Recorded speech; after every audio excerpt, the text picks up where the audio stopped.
Assalamualaikum warahmatullahi wabarakatuh. Selamat malam. Perkenalkan, nama saya Anisatul Husna, NIM 2022 006002. Saya dari kelas Divi 22B. Pada kesempatan kali ini saya akan mempresentasikan jawaban dari soal tugas teori komunikasi visual sesi 6. Nah, ini adalah beberapa soal yang diberikan. Soal nomor 1 menjelaskan bahasa Indonesia sebagai bahasa pemersatu di tengah heterogenitas penduduk Indonesia yang multi etnis.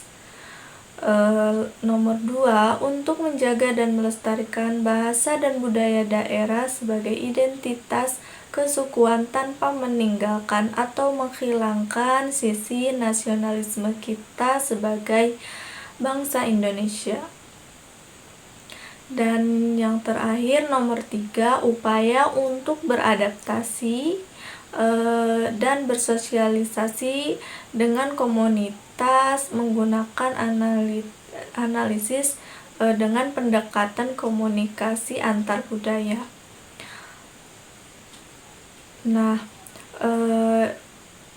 untuk nomor 1, bahasa Indonesia sebagai bahasa pemersatu di tengah heterogenitas penduduk Indonesia yang multi etnis ini, bahasa Indonesia merupakan bahasa pemersatu walaupun berada di tengah heterogenitas penduduk Indonesia yang multi etnis, tapi bahasa ini memiliki peran penting sebagai alat komunikasi dalam berinteraksi. Karena itu, bahasa Indonesia tidak hanya menjadi alat ekspresi, tetapi juga sebagai aspirasi tentang Indonesia. Di tengah semua itu, Indonesia menunjukkan proses sosial, budaya, dan politik yang menjadi sikap bersama sebagai bangsa Indonesia. Lanjut, ada beberapa sifat-sifat bahasa pemersatu. Yang pertama, bersifat inklusif dan terbuka. Berbagai bahasa daerah dan bahasa asing, bahasa serapan, dan kemudian menjadi bahasa Indonesia. Nomor kedua, bersifat pluralis. Nah, seperti menerima perbedaan dan keragaman sebagai sebuah kekayaan bangsa. Nomor 3, bersifat demokratis dan egaliter. Nah, jadi semua orang dari berbagai status sosial, latar belakang, suku, dan agama dapat berkomunikasi secara langsung menggunakan bahasa yang sama. Nomor 4, bersifat pemersatu bangsa. Bangsa Indonesia, kehadirannya dapat diterima di semua daerah, wilayah, lintas agama, dan lintas etnis. Semua dapat diterima, termasuk juga orang desa atau orang kota, perempuan maupun laki-laki. Nah, untuk soal nomor 2 yaitu upaya untuk menjaga dan melestarikan bahasa dan budaya daerah. Nah, di nomor ini, upaya untuk melestarikannya itu nomor 1, mempelajari budaya lokal. Salah satu cara untuk melestarikan budaya lokal yaitu dengan melestarikan budayanya itu sendiri. Nah, nomor kedua, mengikuti kegiatan budaya asal. Nah, setelah mengetahui berbagai informasi dan karakteristik dari budaya lokal, upaya selanjutnya adalah mengikuti kegiatan budaya tersebut.